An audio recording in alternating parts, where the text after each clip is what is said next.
Boredom, anxiety and despair human psyche के major problems होते हैं।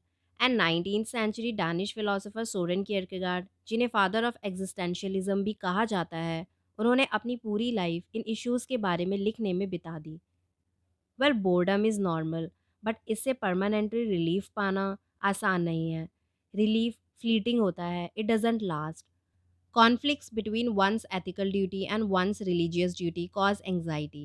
The tension between these conflicting duties causes anxiety. And like boredom, anxiety must be escaped for a person to be happy. Finally आता है despair, जो infinite and finite के बीच tension का एक result होता है। ह्यूमंस मरने से डरते हैं, but at the same time हमेशा जिंदा रहने की सोच भी फ्राइटनिंग लगती है। कियरकेगार्ड मानते थे कि सबको एक दिन मरना है, बट हम सबका एक इमॉर्टल सेल्फ और सोल भी होता है that would go on for ever. Well, boredom and anxiety को डिफरेंट वेज में फिर भी कम किया जा सकता है, बट कियरकेगार्ड के अकॉर्डिंग डिस्पेयर से निकलने का बस एक तरीका है, and that is to have total faith in God. इसका मतलब ये नहीं कि डेली चर्च जाना होगा एंड गॉड को याद करना होगा। नो, कियरकेगार्ड का फेथ से मतलब था intense personal commitment and a dedication to unending self analysis.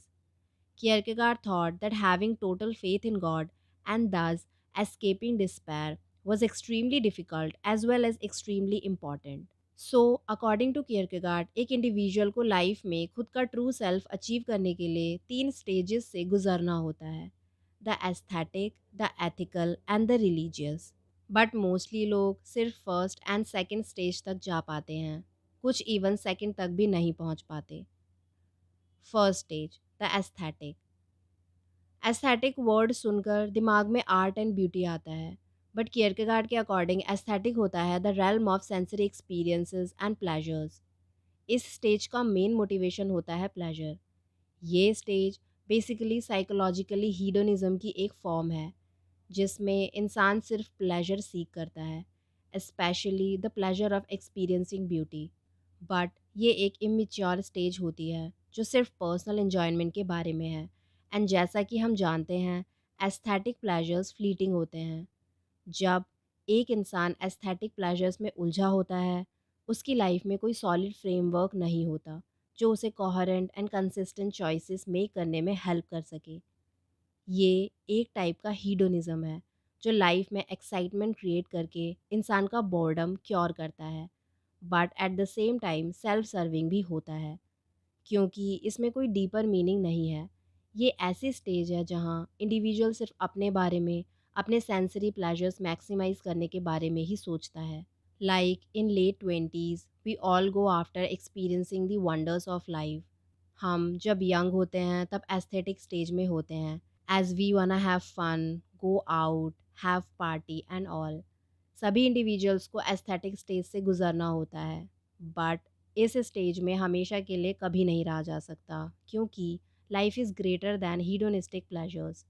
And then ये एस्थेटिक प्लेजर्स फेड होने लगते हैं, ये वो फील नहीं देते जो दिया करते थे। सो इस स्टेज के बाद इंसान एथिकल स्टेज में एंटर करता है। एक ethical life certain pleasures offer करती है जो एस्थेटिक लाइफ नहीं कर सकती। An aesthete can never do something solely for the good of someone else, but we all know that doing things for others without personal motives can actually be incredibly enjoyable. Now comes the second stage, ethical. इस stage में इंसान pleasure से ऊपर उठ जाता है। ये वो स्टेज है जिसमें individual see themselves part of something bigger than themselves। वो खुद को कम्युनिटी के पार्ट के रूप में देखते हैं एंड सोशल नॉर्म्स को समझने लगते हैं। इट्स कॉल्ड एथिकल क्योंकि इस स्टेज में इंडिविजुअल गुड एंड ईवल से अवेयर होते हैं। वो पर्सनल रिस्पॉन्सिबिलिटी, साथ ही साथ दूसरों के लिए कमिटमेंट एंड रिस्पॉन्सिबिलिटी डेवलप कर लेते हैं, like having a spouse, kids, pets. Stage 2 में इंसान खुद से ऊपर उठता है, खुद से बढ़कर सोचता है। अब वो दूसरों की वेल बींग के बारे में भी सोचता है। ये stage more than sensory desires होती है। Ethical makes one's life bigger and more meaningful. We get older then हम एथिकल स्टेज में एंटर करते हैं।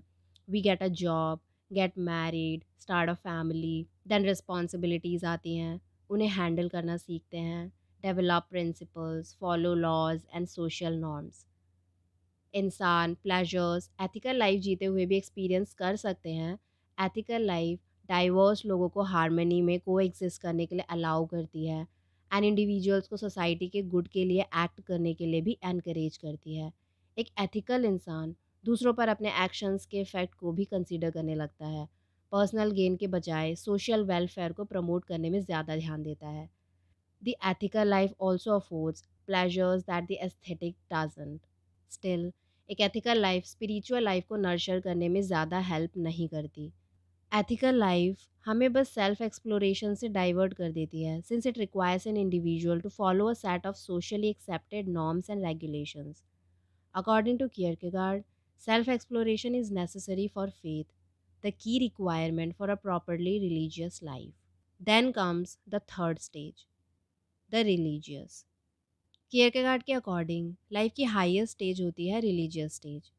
वी ऑल नो कियरकेगार्ड एक क्रिश्चियन थे, पर रिलीजियस स्टेज कोई पर्टिकुलर डाइटी या बिलीफ सिस्टम इन्वॉल्व नहीं करती। It's not about that, rather it's about progressing on to something profound and pulsating. Aesthetic stage से एथिकल स्टेज में मूव करने का मतलब है पर्टिकुलर चीज़ों से दूरी बना लेना, like possessions, experiences and people, and general चीज़ों पर फोकस करना, like principles, obligations, orders and progress. But कुछ टाइम के बाद ये सब भी एक रूटीन जैसा लगने लगता है एंड ये फील होता है that as if there is no higher purpose in it other than to continue on doing the right thing, fulfilling obligations. Final stage according to Kierkegaard involve करती है leap of faith. Leap of faith से मतलब है एक ऐसा belief रखना जो किसी और को समझाया या प्रूव नहीं किया जा सकता। ये एक ऐसा फेथ और कॉन्फिडेंस है जो इंटरनल पैशन एंड एक्साइटमेंट से आता है। बट एक ऐसा बिलीफ होता है जो हमें लाइफ में आगे बढ़ने के लिए मोटिवेट करता है because it is utterly individual and unique. Kierkegaard की गॉड के साथ रिलेशनशिप एक्सक्लूसिवली पर्सनल थी एंड उनका मानना था कि चर्च लोगों को उस पर्सनल रिलेशनशिप से डिस्ट्रैक्ट करता है। कियरकेगार्ड ने पूरी ज़िंदगी क्रिश्चियन चर्च को क्रिटिसाइज़ करने में बिता दी। वेल, एस्थेटिक लाइफ में इंसान पर पैशन रूल करता है, एथिकल लाइफ में सोसाइटल रेगुलेशंस, बट एक रिलीजियस लाइफ में टोटल फेथ इन गॉड और लीप ऑफ फेथ, जिसका मतलब है one can never be truly free. And यही boredom, anxiety and despair cause करता है। ट्रू फेथ फ्रीडम की तरफ लीड नहीं करता, बल्कि ये ह्यूमन एग्जिस्टेंस के साइकोलॉजिकल इफेक्ट से रिलीव करने में हेल्प करता है। कियरकेगार्ड क्लेम्स लाइफ को वर्थवाइल बनाने का ओनली तरीका है to embrace faith in God, and ये फेथ अब्सर्ड भी इन्वॉल्व करता है, विच मीन्स लाइफ में कभी भी कुछ भी कितना भी अब्सर्ड हो सकता है एंड ऐसे वक्त में जो करने की ज़रूरत होती है वो to take a leap of faith. हम सभी ने इस लीप ऑफ फेथ के बारे में सुना है, पढ़ा है। ऐसे ग्रेट लोग जिनकी कहानियों में ये फेथ क्लियरली देखने को मिलता है, जिन्होंने अपने अनसर्टेन फ्यूचर पर सिर्फ एक फेथ रखा कि things will definitely work out one day, जिन्होंने ना जाने कितने फेलियर्स फेस करते हुए भी अपने ड्रीम्स पर गिव अप नहीं किया। द रीज़न, बिकॉज़ ये कभी उस इंसान के खुद के बारे में था ही नहीं, बल्कि आर्ट, साइंस और उस मिशन के बारे में था जिसे वो परस्यू कर रहे थे। In short, it is about giving ourselves over to something higher than just us or just our role in society. Well, this is the end. आप सोरेन कियरकेगार्ड की फ़िलॉसफ़ी के बारे में क्या सोचते हैं? अपने व्यूज़ हमें कमेंट सेक्शन में बता सकते हैं। अगर वीडियो अच्छा लगा हो तो इसे लाइक एंड शेयर ज़रूर करें एंड फ्यूचर में आने वाली वीडियोज़ के साथ अपडेट रहने के लिए चैनल सब्सक्राइब करना ना भूलें। Thank you so much for watching.